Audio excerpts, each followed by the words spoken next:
Hello friends, welcome back and today we will discuss Wavell Plan 1945 and Simla Conference।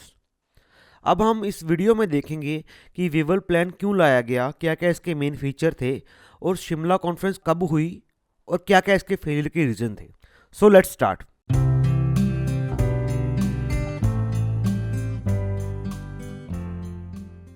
Firstly why. पहले तो आप ये समझ लीजिए, जैसे ही सरकार चेंज होती है तो कुछ नए डिसीजन आते हैं। तो क्या हुआ, लॉर्ड वेवल ने रिप्लेस किया लॉर्ड लिंगदो को इन 1943। अभी लॉर्ड वेवल जो थे, ये चाहते थे कि अभी इंडिया में जो पॉलिटिकल डेडलॉक बना हुआ है मुस्लिम लीग और कांग्रेस के बीच में, अब इसको हमें रिमूव करना है। तो वो वहाँ पे ब्रिटेन में गए और उन्होंने एक प्लान तैयार किया वहाँ कैबिनेट के साथ, जिसे बोलते हैं हम वेवल प्लान। ये सिंपली आप एक माइंड में रखिए, ये सिर्फ डेडलॉक रिमूव करने के लिए, ताकि जो कुछ पॉलिटिकल एडवांसमेंट हो पाए। पहले हम देख लेते हैं क्या इसके सेलेंट फीचर थे। First point, all Indian political parties would agree to help the British in war. Then the British government would introduce constitution reforms in India after the war. अभी आप देख लीजिए, ये टाइम चल रहा है, जैसे जो वेवल प्लान आया था, ये आया था जून 1945 में, और जो जापान पे जो एटॉमिक बॉम्ब गिरे थे वो गिरे थे 6 अगस्त को और 9 अगस्त 1945 को। तो अभी इस टाइम पे जापान हावी है ब्रिटेन के ऊपर। अभी ब्रिटेन अभी भी कोऑपरेशन की मांग कर रहा है इंडिया से कि भाई हमारे ही बार में आप मदद कर दीजिए, इसके बाद हम आपको सब कुछ आज़ादी दे देंगे। Next, the Viceroy's Executive Council would be immediately reconstituted and the number of its member would be increased. अभी उन्होंने क्या बोला कि जो एग्जीक्यूटिव काउंसिल के हम मेंबर बढ़ा देंगे। Next, the council there would be equal representation of high caste Hindus and Muslims. अभी क्या था, वहाँ पे अभी हिंदू और मुस्लिम की जो लड़ाई चल रही थी, अभी उन्होंने इसमें ये भी प्रॉमिस किया कि ठीक है यार, जो हाई कास्ट वाले हिंदूज एंड मुस्लिम्स हैं उनको हम इक्वल रिप्रेजेंट करेंगे अभी इस एग्जीक्यूटिव काउंसिल में। Other minorities, including low caste Hindus, Sudras and Sikhs, should be given representation in the council. अभी उन्होंने बाकी सबको बोल दिया कि बाकी भी हैं, हम सबको मतलब इक्वल तो नहीं दे पाएंगे बट कुछ कुछ रिप्रेजेंटेशन तो देंगे। All members of the council except the viceroy and the commander in chief would be Indian. अब उन्होंने इस प्लान में मान लिया कि सिर्फ वायसराय और कमांडर इन चीफ को छोड़ के जितने भी बाकी मेंबर्स हैं, जितनी भी बाकी पोजीशंस खाली हैं एग्जीक्यूटिव काउंसिल में, वहाँ पे इंडियन ही बैठेंगे। An Indian would be appointed as the member of foreign affairs in the council. However, the British commissioner would be responsible for the trade matters. अभी उन्होंने क्या बोला कि ठीक है यार, जो फॉरेन अफेयर्स का जो पोजीशन है वहाँ पे हम इंडियन को बैठा देंगे, बट जो फॉरेन ट्रेड है वो चीफ कमिश्नर ही संभालेगा। The defence of India would remain in the British hands until the power was ultimately transfer to Indians. देखिए, ये पॉइंट तो बनता ही था। अभी ब्रिटेन बाहर में ही है, तो अभी वो नहीं चाहते थे किसी तरीके से वो डिफेंस को इंडिया के हाथों में दे दे। वो कहते कि मतलब अभी जब तक वार चल रही है तो हम रखेंगे अभी भी। Next, the viceroy would convene a meeting of Indian political including the leaders of Congress and Muslim League at which they would nominate members of new council. अभी ब्रिटिश को ये पता था कि भाई अभी मुस्लिम लीग और कांग्रेस के बीच में तो बड़ा तनातनी चल रही है। वो कहते हैं ठीक है भाई, कि जो भी अभी मीटिंग होगी, जो काउंसिल के नॉमिनेशन के लिए मीटिंग होगी, उसको हम प्रेजाइड ओवर करेंगे। हम उनको कन्वीन करेंगे कि ठीक है यार, कि आप सब मिलके वहाँ पे डिसीजन लो, हम कंट्रोल करेंगे। Next, if this plan were to be approved for the central government, then similar council of local political leaders would be framed at the province level. अगर हम सेंटर में सक्सेसफुली इस चीज़ को इम्प्लीमेंट कर देते हैं तो उन्होंने प्रॉमिस किया ठीक है, अब हम नेक्स्ट में इसको प्रोविंस के लेवल पे भी कर देंगे। देखिए, नेक्स्ट पॉइंट बहुत ज़्यादा इंपॉर्टेंट है। कहते हैं none of this changes suggested would in any way prejudice and prejudge the essential form of the future permanent constitution of India. कि अब हम जो भी चेंजेस कर रहे हैं, ये चीज़ें जो हम फ्यूचर में जो गवर्नमेंट बना रहे हैं, वो इसको अफेक्ट नहीं करेगी, हार्म नहीं करेगी। मतलब क्या है कि कोई भी बंदा ये मत सोचे कि अभी जो चेंजेस है फाइनल चेंजेस है गवर्नमेंट के। यही उनका कहने का मतलब था। अभी हम देखते हैं कि क्रिटिसिज्म क्या था वेवल प्लान का। पहले हम इसको रीड आउट कर लेते हैं, देन हम समझ लेते हैं क्या क्या क्या था।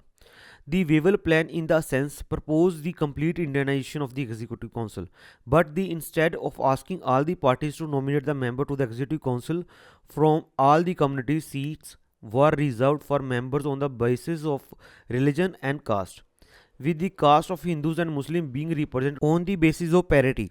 So क्या क्रिटिसिज्म था? वेवल प्लान ये बोल रहा था कि हम अभी सब कुछ जो कंट्रोल है वो हम इंडिया को दे देंगे except the chief commissioner and the viceroy.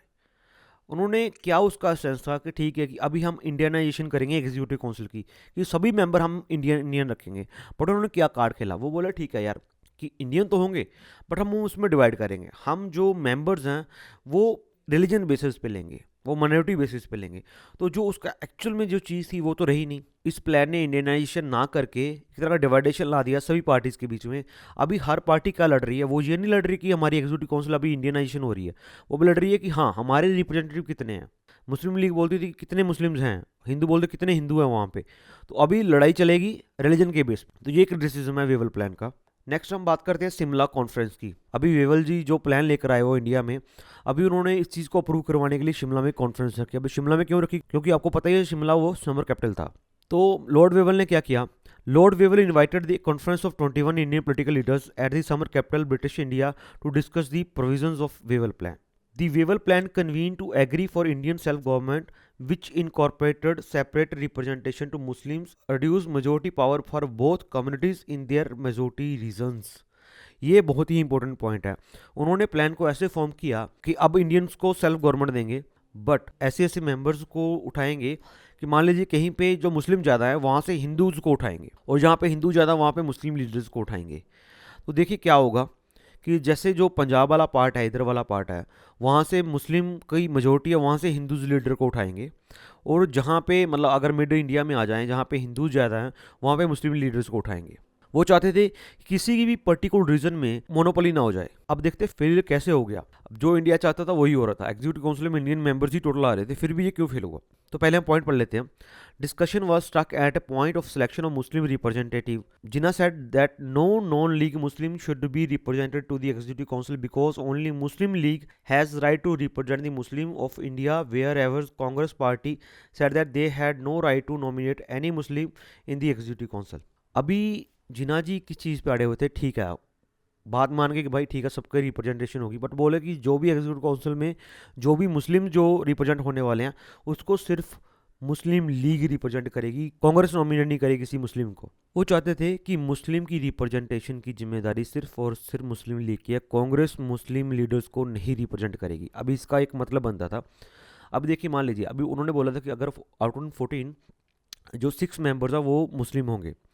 अभी मान लीजिए अगर कांग्रेस ने ही मुस्लिम्स को रिप्रेजेंट कर दिया तो वो तो कांग्रेस को बिलोंग करेंगे ना, तो मुस्लिम लीग तो कहीं नहीं आई। समझ रहे हो बात आप, कि मुस्लिम लीग चाहती थी कि हम मुस्लिम्स को रिप्रेजेंट करें, वो हो भी हमारी पार्टी से।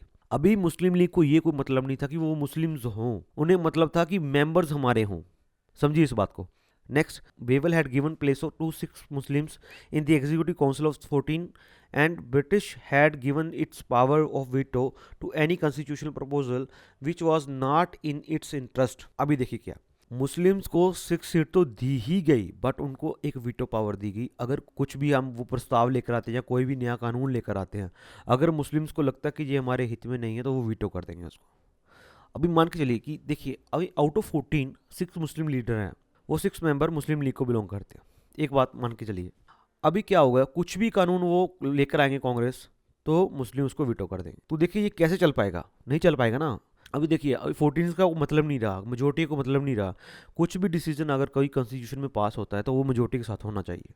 बट अभी जहाँ एक पार्टी को आप माइनॉरिटी है उसको आपने एक वीटो पावर दे दिया, अब वो चाहे मेजोरिटी ना हो वोट्स की, बट जब वीटो लगा दिया तो खत्म हो गया वो पावर। तो कांग्रेस बात पे नहीं माननी। अब हम इसको वाइंड अप करते हैं क्या हुआ। लॉर्ड वेवल ने लॉर्ड लिंगदो को रिप्लेस किया, वो वेवल प्लान लेकर आए इंडिया में। वेवल प्लान में क्या था, ये किसके लिए था कि डेडलॉक जो पॉलिटिकल लेवल पे बना हुआ है मुस्लिम लीग और कांग्रेस के बीच में, इसको तोड़ा जाए ताकि हम फर्दर कुछ प्रोग्रेस कर पाएँ। अभी उसमें क्या था, उसमें बोला क्या कि ठीक है हम मतलब पूरी की एग्जीक्यूटिव काउंसिल जो है वो इंडियन पीपल की होगी except viceroy and chief commissioner के। अभी उसमें भी उन्होंने आगे फर्दर डिवाइड कर दिया कि जो काउंसिल के रिप्रेजेंटेटिव होंगे वो रिलीजन बेस पे आएंगे, कास्ट बेस पे आएंगे। Out of 14 6 member should be Muslim. अभी लड़ाई किस बात पे होगी कांग्रेस और मुस्लिम लीडर्स की, कि मुस्लिम लीडर बोल रहे थे कि भाई जो मुस्लिम रिप्रेजेंट करे वो हम करेंगे, कांग्रेस का कोई अख्तियार नहीं है मुस्लिम्स को रिप्रेजेंट करने का। और कांग्रेस बोल रही थी ये कैसे बात होगी, हम अगर हमारे भी कुछ लीडर मुस्लिम हैं हम भी तो रिप्रेजेंट कर सकते हैं। अभी इस पर डिवाइड हो गया उनका। सेकंड पॉइंट क्या था कि ब्रिटिशर्स ने मुस्लिम्स को एक वीटो पावर दे दिया कि अगर आपको लगता है कि कुछ भी कानून आपके हित में नहीं तो वीटो लगा के उसको ड्रॉप कर सकते हो। तो कांग्रेस बात पे अड़ गई, ये कैसे चलेगा भाई, कैसे चलेगा कॉन्स्टिट्यूशन, हम कुछ भी नया कानून लेकर आए तो ये तो वीटो लगा देंगे, खत्म हो जाए बात। तो इस दोनों रीजन की वजह से ये प्लान फेल हो गया। Hope now you understand what is Wavell plan and why Shimla conference failed. Thanks a lot for watching our videos. Please do subscribe our channel. Thanks a lot.